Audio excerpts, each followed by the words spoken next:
საქართველოში 23 საათია. ყოველდღიური აბები ვასიკო ოდიშვილისგან. საგამშვიდობისა თქვენს ტელეკუთებში ყოველდღიური გადაცემა ყოველდღიური აბები ვასიკო ოდიშვილისგან და მე ამ გადაცემის წამყვანზე უკეთესი ვასიკო ოდიშვილი გახლავართ. ისრაელის სახელმწიფო მიიჩნევს, რომ მისი მოქალაქეები რონი ფუქსი და ზეპ ფრენკელი საქართველოს ხელისუფლებამ უკანონოდ დააკავა. მათი აზრით, დღესდღეობით ეს ორი ადამიანი საქართველოს მძევალია. ისრაელის საგარეო საქმეთა მინისტრმა ქართველ კოლეგას ებრაელი ბიზნესმენების სისხლის სამართლებრივი დევნის შეწყვეტის მოთხოვნით წერილი გამოუგზავნა. წერილში ლიბერმანი აცხადებს, რომ ფუქსისა და ფრენკელისთვის წაყენებული ბრალდებები გამოგონილია და არანაირი მტკიცებულება არ არსებობს. ის ფაქტი კი, რომ საქართველოს ხელისუფლებამ ებრაელი ბიზნესმენები ჯერ მიიწვია და შემდეგ დააკავა, შესაძლოა ორ ქვეყანას შორის ურთიერთობების განვითარებაში მნიშვნელოვანი დაბრკოლება აღმოჩნდეს. წერილში ასევე ნათქვამია, რომ ებრაელი ბიზნესმენები ქართულ მხარესთან რაიმე სახის ურთიერთობას უკვე ერიდებიან. ეს კი ორ ქვეყანას შორის არსებულ იმ ეკონომიკურ კავშირებს ანადგურებს, რომელიც ბოლო წლების განმავლობაში ჩქარი ტემპით ვითარდებოდა. ერთობ რთული სიტუაცია, მაგრამ მეტის ღირსები არიან ახლა ეს ვერაგი ბიზნესმენები რა. 9-ჯერ უთხრა რუსთავიორმა, რომ ბიზნესის დაწყებისთვის ყველაზე კარგი ადგილი საქართველოა. იმედმაც კვერი დაუკრა და ესე იგი დააყოლა, რომ საქართველო ნომერ პირველი რეფორმატორი ქვეყანაა, მაგრამ რა გინდა? გროში ინვესტიცია ვერ გააგდებინეს ხელიდან. კი არა და ჩამოვიდნენ აქ და ინვესტიციის ჩადების მაგივრად ქთამების დარიგება დაიწყეს. ეთყობა იქ ბიზნესმენები ჩუმჩუმად ვასიკო ოდიშვილის ყოველდღიურ აბებსაც უყურებდნენ და იცოდნენ, რა ქვეყანაშიც თხოვდნენ ინვესტიციის ჩადებას. ახლა ურთიერთობები კი გვიფუჭდება ისრაელთან, მაგრამ რა დროს ურთიერთობებია, როცა ამხელა ფულის ამოღება შეიძლება ამ ხალხისგან. ჯერ ფული ამოვიღო და მერე ჩავა ჩემი პრეზიდენტი ისრაელში დავითზე და გოლიათზე იგავარაკებს მოყვება. თორა და ნაწყვეტებს წაიკითხავს, გოდების კედელს თავს მიახლის და მაგათაც მოუბებათ ნელ-ნელა გული. არ მოუბებათ და რაც უნდათ ის უქნიათ. რა თქვენ ახლა მათთან თბილი ურთიერთობები? იარაღი მაგათი აღარ გჭირდება, რადგან ომი უკვე წავაგეთ. ბათუმი კიდევ შავი ზღვისპირეთში ყველაზე ლამაზი ქალაქია და სულაც აღარ საჭიროებს არანაირ ინვესტირებას. სხვა რის გამო უნდა ვეფოფინოთ ახლა? ვერაფრით ვერ გამიგია? საქართველოს ლეიბორისტული პარტია ჩემს მაღალს ანტისემიტიზმში და ებრაელი ერის წარმომადგენლების დევნაშია დანაშაულებს. საქართველოში პროვოკაციულად ჩამოიტყუა გავლენიანი ებრაელი ბიზნესმენები, თანხის გამოძალვის მიზნით სომალელი მეკობრეები დაატყვევა ისინი და ჩასვა ციხეში. ასეთი ქმედებები არა მარტო დანაშაულებრივია, არამედ შეურაცხყოფს მოძმე ერების 26 საუკუნოვან მეგობრობასა და საოცარ ურთიერთდამოკიდებულებას. არა, გამაგიჟებს ეს პარტია მე რა.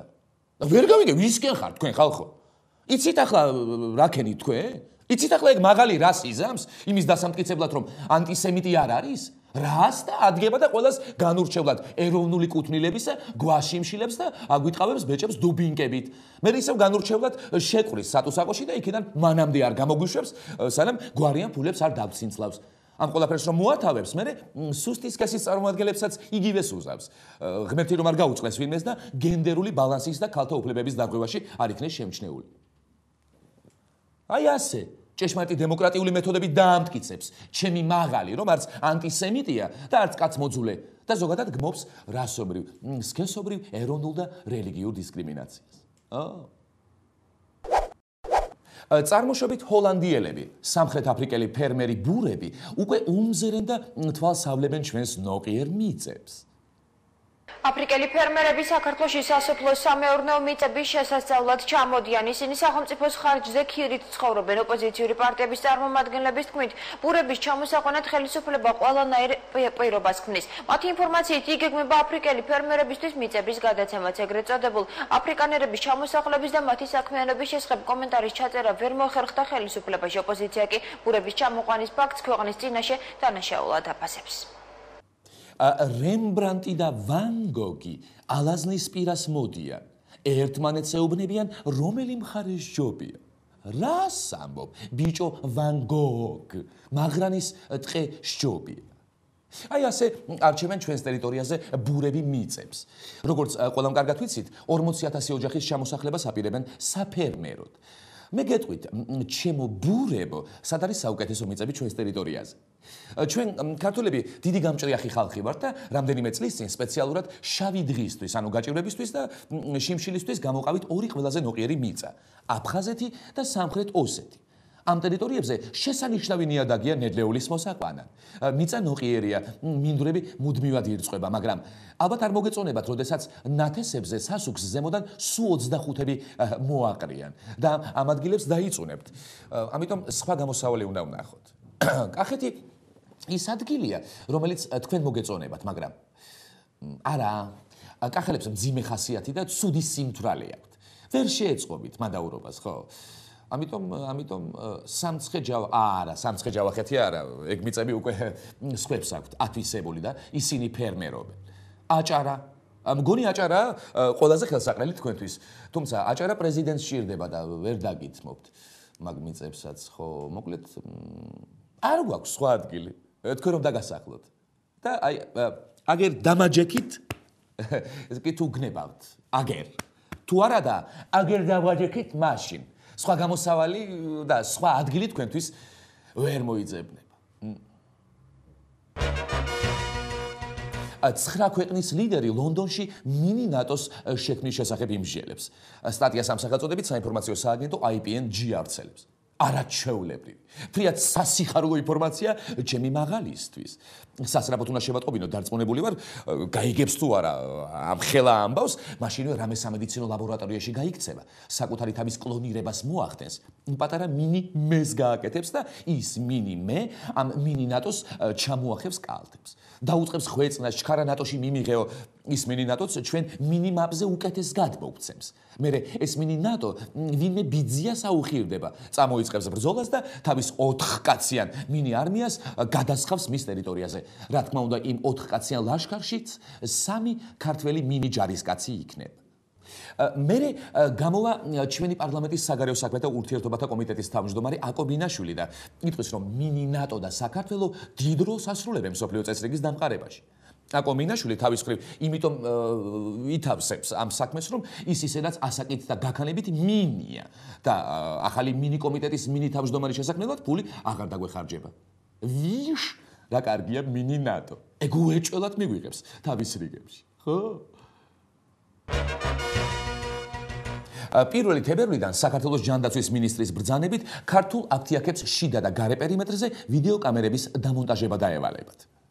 აფთიაქებს 1 თებერვლიდან ჯანდაცვის მინისტრის ბრძანების საფუძველზე შიდა და გარე პერიმეტრზე ვიდეო კამერის დამონტაჟება დაევალათ.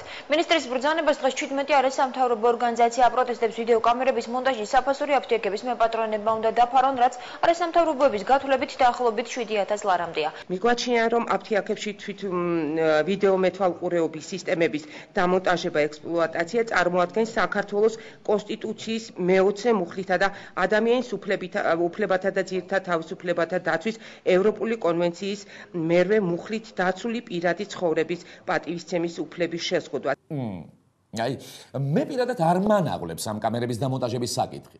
მე უკვე რამდენიმე წელი აფთიაქში რომ შევდივარ და ბებისთვის საყიწამლებში მამის სისხლს რომ თხოვენ ხოლმე, სულ მგონია რომ ფარული კამერის მეშვეობით მეხუმრებიან და სადღაც იქვე ახლო-მახლო ჩამონტაჟებულ კამერას მინდა რომ ხელი დაუქნიო.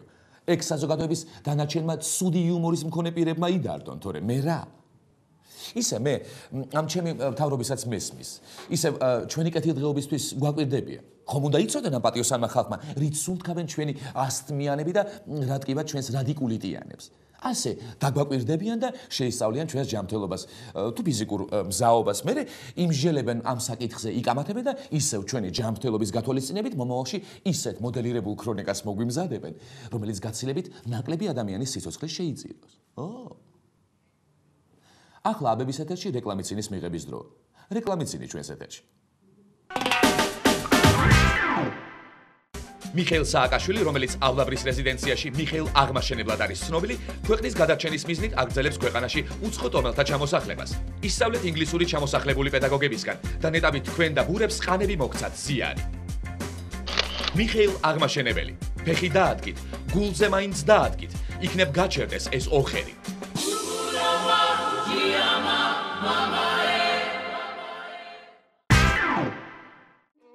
საქართველოს მთავრობა აგრძელებს კამპანიას სახელწოდებით თქვენი პირადი ცხოვრება სულ ფეხებზე ვკიდია. კამპანიის ფარგლებში უკვე ისმინება ჩვენი ტელეფონები. გითვალთვალებენ გარემოს დაცვის ინსპექციის მანქანები და კამპანიისვე ფარგლებში 1 თებერვლიდან დაიწყება ჩვენი თვალთვალი ჩვენსავე აფთიაქებთან. კამერები აფთიაქებთან. არ გაიღიმოთ, ფარული კამერა არ არის. ეკა ტყეშელაშვილს რეინტეგრაციის საკითხებში სახელმწიფო მინისტრის თანამდებობაზე დანიშნვის პირველივე თვეში პრემია გამოუწერეს. სტატია სამსახელწოდებით საინფორმაციო სააგენტო IPNG ავრცელებს. როგორც სტატიიდან ვიგებთ, ახლად დანიშნულ მინისტრს არც ძველი მინისტრი თემურ იაკობაშვილი ჩამორჩებოდა და სამუშაო წლის განმავლობაში ხელფასის ოდენა პრემიას იწერდა.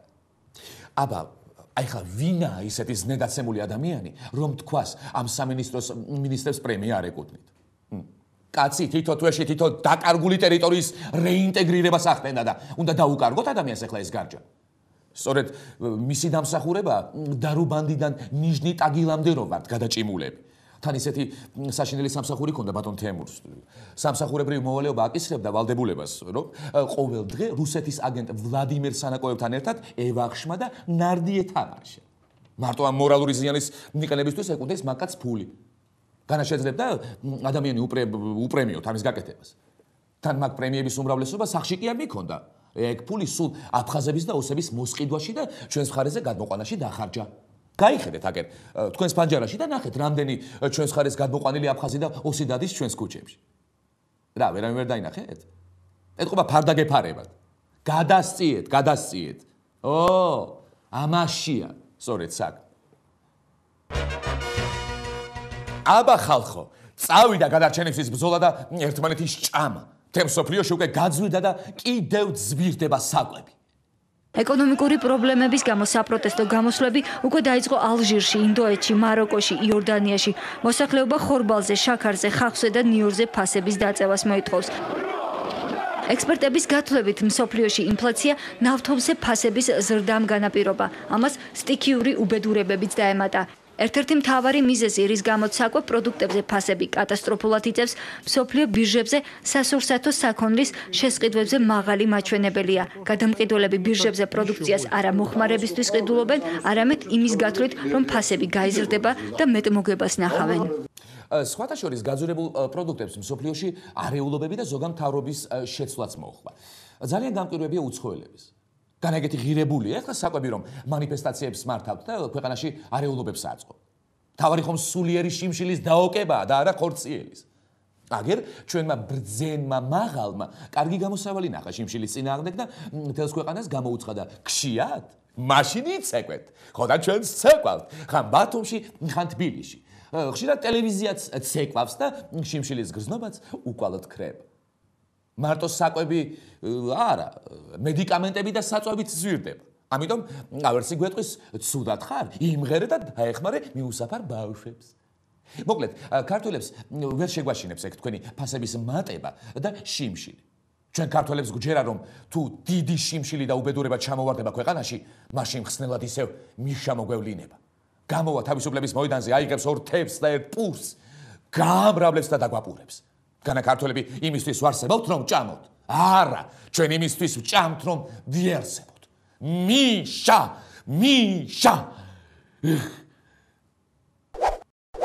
დეპუტატმა გია თორთლაძემ ანდების უდიდესი მწვერვალი აკონკაგუა დალაშქრა და იქ საქართველოს დროშა აფრიალა. დეპუტატმა და მთავსუელმა გია თორთლაძემ ჩრდილოეთ და სამხრეთ ამერიკის ყველაზე მაღალი მწვერვალი ქართული ხუთჯვრიანი დროშით დალაშქრა. შემდგომი ვიზიტორებისთვის კი ადგილზე საქართველოს დეოკუპაციის მოთხოვნით სპეციალური ბუკლეტები დატოვა. თორთლაძემ აკლიმატიზაცია თავდაპირველად მწვერვალ მერსედარიოზე გაიარა, რის შემდეგაც ორი ამერიკული კონტინენტის უმაღლეს ადგილზე, აკონკაგუაზე მარტო ავიდა. ეს ახლა მიეძღვნა საქართველოს დეოკუპაციას, ანუ დროშა, რომელსაც მეძამახ ეს პერიოდია უკვე ამ დროშას აფერია საქართველოს ოკუპანტების გარეშე და სადაც ხმა მიდიჭდება, სადაც ხელი მიდიჭდება, ყველგან მუდმივად ვამბობდეთ ერთ და იგივეს, რომ საქართველოს ოკუპანტების გარეშე. მთელ მსოფლიოს თუ გავაგებინებთ ჩვენს ამბავს, რა თქმა უნდა უფრო მეტი აღშფოთებული იქნება მთელ მსოფლიოში. მთელი ევრაზია ხომ უკვე გმობს რუსეთის ქმედებებს. ამიერიდან ამას ამერიკელი ინდიელები და პერუელი ლამებიც გააკეთებენ. თქვენ წარმოიდგინეთ, რომ ბატონმა გიამ ჩილელმკვიდრ ინდიელ ცალთვალა პაჩამამას სიტყვა ოკუპაციაც კი წამოაცდენინა. ჩვენ ვერ შევეგუებით საქართველოში რუსეთის ჯარების დიდი ხნით ყოფნას. დრო ამ ყველაფერს დაერქვას თავისი სახელი ოკუპაცია. დააკვირდით, როგორი მხარდაჭერა გვაქვს მსოფლიოს საზოგადოებისგან. მთელი მსოფლიო მხარს უჭერს პატარა დაჩაგრულ საქართველოს, მაგრამ გიამ ვერ დაინახა, რომ ზუსტად მის გვერდზე, ზუსტად იმ დროს, როდესაც ის ადიოდა აკონკაგუას მწვერვალზე, იქიდან ჩამოდიოდა ვინმე ავღანელი ალპინისტი და დეპუტატი იქსი, რომელმაც აკონკაგუაზე დატოვა ბაირაღი წარწერით ავღანეთის საქართველოს ოკუპაციის გარეშე. ავღანელამდე აკონკაგუაზე იმყოფებოდა პაკისტანელი ალპინისტი, ასეთი მოთხოვნით: დაგვიბრუნოს ავღანეთმა ჩვენი მიწები. მანამდე ინდოელი ალპინისტი იყო იქ, რომელმაც ანალოგიური მოთხოვნა წამოუყენა პაკისტანს და ასე დაუსრულებლა. საქართველოს ხელისუფლებას ერთი რჩევა მინდა მიეცე. ქართველი პოეტი შოთა გაგარინი გააყოლეთ რომელიმე კოსმოსურ ექსპედიციას მარსზე, მთვარის გავლით, რათა ამ ციურ სხეულებზე დატოვოს წარწერა საქართველოს ტერიტორიების 20% ოკუპირებული. ხოლო საქართველოში ავაშენოთ უზარმაზარი გამჭვირვალე შუშის კედელი, ოღონდ ისე, რომ კოსმოსიდან მოჩანდეს.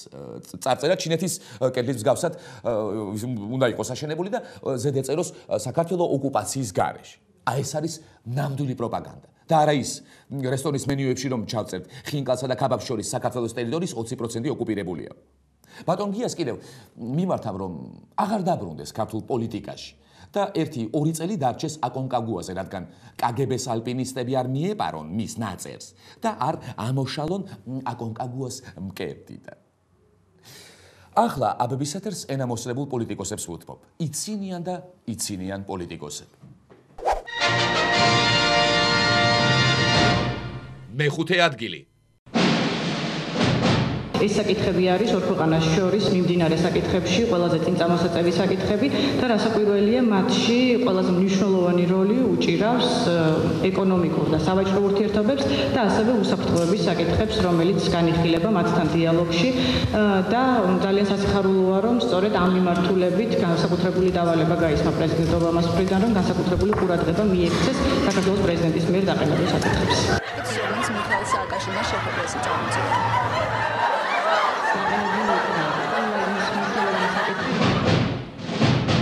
მეოთხე ადგილი.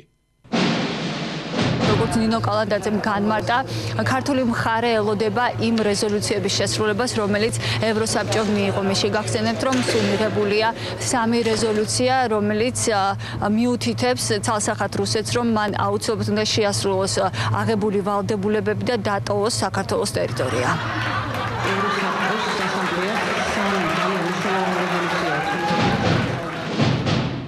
მესამე ადგილი.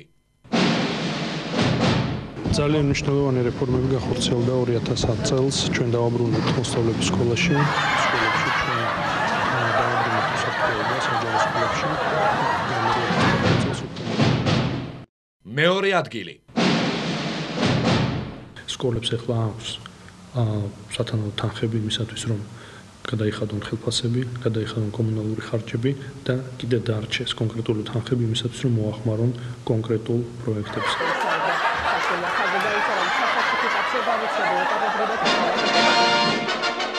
პირველი ადგილი.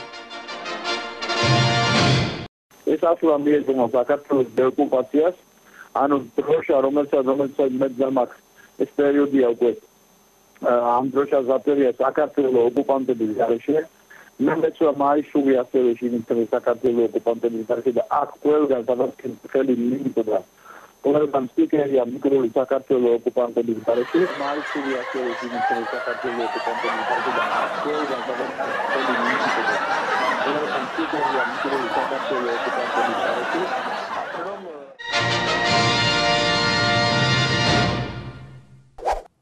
ეს გახდათ გადაცემა ყოველდღიური აბები ვასიკო ოდიშვილისგან. ნუ მიიღებთ სხვა აბებს.